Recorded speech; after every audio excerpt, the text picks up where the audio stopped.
Lyca production Subaskaran மற்றும் red Jain movies இணைந்து வழங்கும் உலக நாயகன் கமல்ஹாசன் நடிக்கும் பிரம்மாண்ட இயக்குனர் ஷங்கரின் இந்தியன் 2 ஜூலை 12 முதல் உங்கள் அபிமான திரையரங்குகளில். சம்பந்தப்பட்ட எந்த கேள்வியும் வேண்டாம். regards to the movie நீங்க கேள்வி நான் கேக்குறேன் சங்கர் சார், இந்த படம் ஒரு கதை வந்திருக்கு, அவங்க தகவல் கொடுத்திருக்காங்க. அவரா நீங்க அப்படின்னு நான் வடிவேல் டயலாக் வந்து அதோட நிறுத்திக்கிறேன். இது வந்து இந்தியன் 2க்கானது. இது பக்கத்துல தான் அந்த பில்டிங், அங்க போய் உட்கார்ந்து அதை பேசலாம். Thank you very much. எல்லா கேள்விகளுக்கும் நன்றி.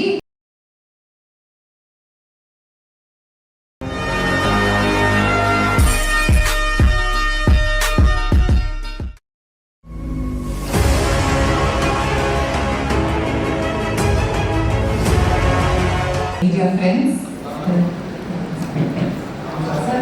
Sorry. Maybe Munari Siddharth just wants to say something. Hello, check. Sorry, I'll just take a minute.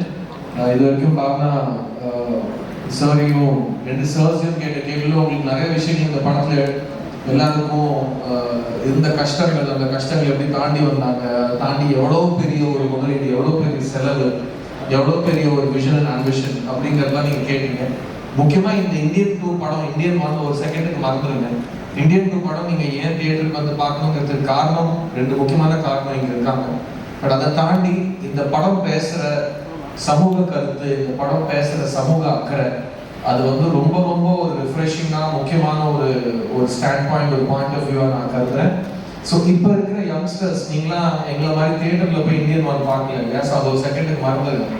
Indian 2 தியேட்டரில் பார்க்குறப்போ உங்களுக்குள்ள எங்களுக்கு எப்படி இந்தியன் 1 பார்க்குறப்போ ஒரு கோபம் எழுந்துச்சோ, சிஸ்டத்தை ஒன்றுமே பண்ண முடியாதா, ஒரு தனிப்பட்ட மனிதனா, ஒரு சாதாரண குடிமகனா உங்களால என்ன பண்ண முடியுங்கிற கேள்வி எல்லாத்துக்கும் இந்த படத்துல இவங்களோட வாழ்க்கையில் இருக்கிற அனுபவத்தை வச்சு இவங்க ஒரு கதை சொல்லியிருக்காங்க.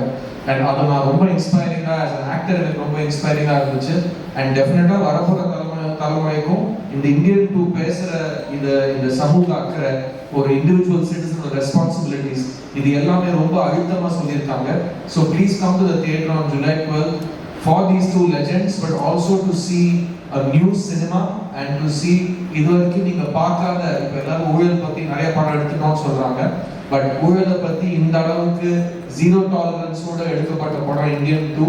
I can guarantee you it will be a very memorable and refreshing experience for you. And இதை தாண்டி நான் ரெண்டு பேர்கிட்டயும் நான் ரொம்ப நாளாக வெயிட் பண்ணிட்டு இருக்கேன். ரெண்டு சின்ன கேள்வி கேட்டுக்கிறேன். ஃபர்ஸ்ட் சங்கர் சார் கேட்டுக்கிறேன். சங்கர் சார், நீங்க ஒரே நேரத்தில் Indian 2, Indian 3 and game changer எடுத்திருக்கீங்க. ஐ திங்க் வேர்ல்ட் ஹிஸ்டரியில யாருமே இந்த மாதிரி 3 படங்களை ஒரே நேரத்தில் எடுத்தது கிடையாது. அதை பத்தின ஒரு just your personal feeling about that, எப்படி உங்களால பண்ண முடியுது? பிகாஸ் நான் அவங்க நேரில் பார்த்துருக்கேன். அவர் வாய்ஸ் கூட ரைஸ் பண்ண மாட்டாங்க, அவர் செட்ல கத்தியே பேச மாட்டாரு. ஆனா அவர் வந்து அந்த ஒரு ரூலர் மாதிரி செட்டை நடத்துவார், ஒரு எம்பரர் மாதிரி நடத்துவார். ஆனா எங்கேயுமே ஒரு கோஷமே இல்லாம அவர் பண்ணுவார். It's unbelievable.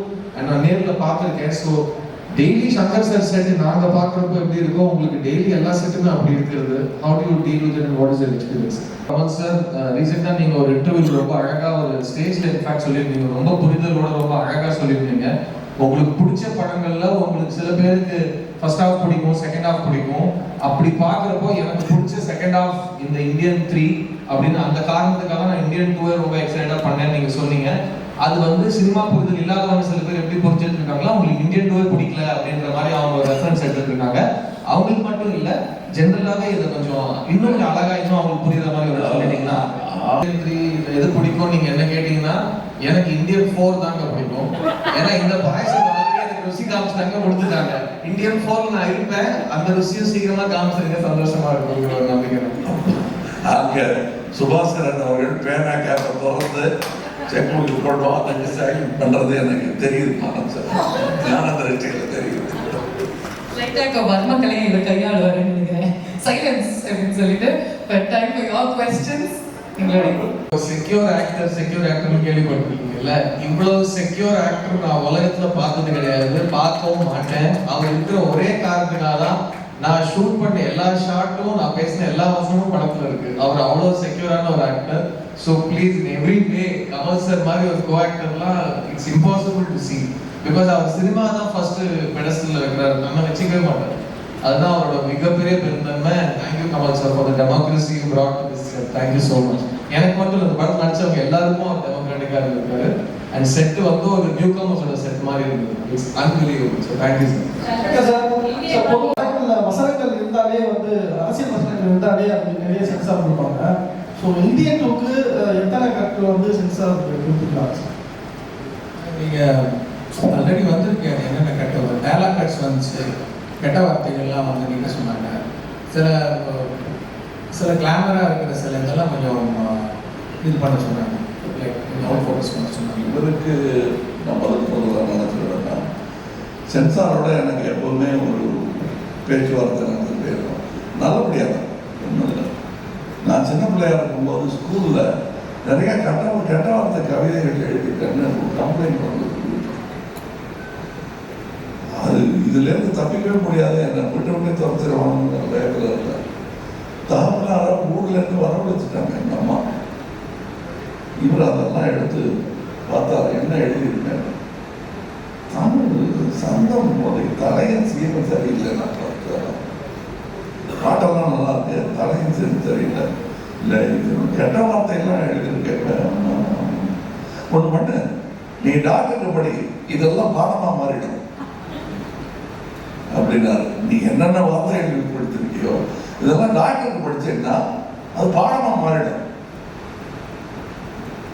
இல்லையா? உறுப்புகள் பெயரெல்லாம் அவங்க சொல்லியிருப்பாங்க, அவ்வளோதான் கெட்டாங்க, என்ன கெட்டாங்க.